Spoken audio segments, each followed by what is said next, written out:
आज का ये दिन महत्वपूर्ण है। माननीय प्रधानमंत्री श्री नरेंद्र मोदी ने एक नया इतिहास रचा है।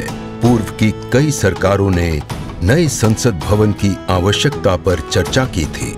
माननीय प्रधानमंत्री ने इस पर विचार किया और नए भारत के निर्माण की अपनी दूरदर्शिता के साथ उन्होंने नए संसद भवन का निर्माण कराया, जो हमारी विरासत और परंपराओं को आधुनिकता से जोड़ती है। साथियों, नए संसद भवन का निर्माण नूतन और पुरातन के सह अस्तित्व का उदाहरण है। ये नई संरचना लगभग 59,000 श्रम वीरों के योगदान से बनाई गई है। माननीय प्रधानमंत्री ने राष्ट्र की ओर से उनका आभार प्रकट किया है।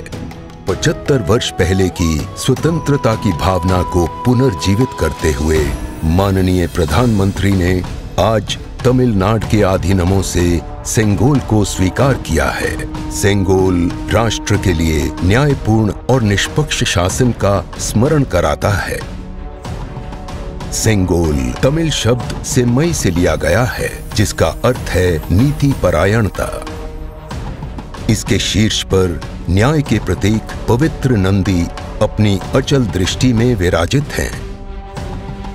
ये वही सेंगोल है जिसे श्री जवाहरलाल नेहरू ने 14 अगस्त 1947 की रात को थिरुवावडथुरई आदीनम से एक अनुष्ठान के माध्यम से स्वीकार किया था, जिसका आयोजन भारतीय सभ्यता के अनुसार किया गया था। उसके बाद इस पवित्र सेंगोल को यथोचित सम्मान और स्थान न मिल सका, जो मिलना चाहिए था। कहानी मुड़ती है तमिलनाडु के कांचीपुरम की ओर, जहां पूजनीय कांची मठ का आसन है। 15 अगस्त 1978 मठ के 68वें प्रमुख परम पावन श्री चंद्रशेखरेंद्र सरस्वती स्वामीगढ़, जो महापेरियवा अर्थात प्रबुद्ध ज्येष्ठ के रूप में जाने जाते हैं, वे सेंगोल वृतांत को स्मरण करते हुए अपने अनुयायी डॉक्टर आर सुब्रमण्यम से इसका वर्णन करते हैं, जिसे उन्होंने अपनी किताब में स्थान दिया है। महापेरियवा ने बताया कि स्वतंत्रता दिवस के अवसर पर सेंगोल ने एक महत्वपूर्ण भूमिका निभाई थी। हमारे इतिहास की किताबों में यह तथ्य अवश्य होना चाहिए था, लेकिन गत कई वर्षों में कहीं भी इसका उल्लेख नहीं किया गया है। एक बार इस अद्भुत संस्मरण के सार्वजनिक होने पर तमिल मीडिया व प्रकाशनों ने इसे अपने संपादनों और वेबसाइटों में वरीयता दी। माननीय प्रधानमंत्री एक परंपरागत प्रतीक की खोज में थे। तत्पश्चात सेंगोल ने उनका ध्यान आकर्षण किया। उन्होंने इसकी जांच करवाई, जिसका प्रमाण मीडिया विश्लेषणों और पुस्तकों में मिला। आखिरकार सेंगोल की खोज पूरी हुई। यह ऐतिहासिक सेंगोल इलाहाबाद संग्रहालय में मिला। ये चोला साम्राज्य से चली आ रही हमारी भारतीय सभ्यतागत प्रथा है।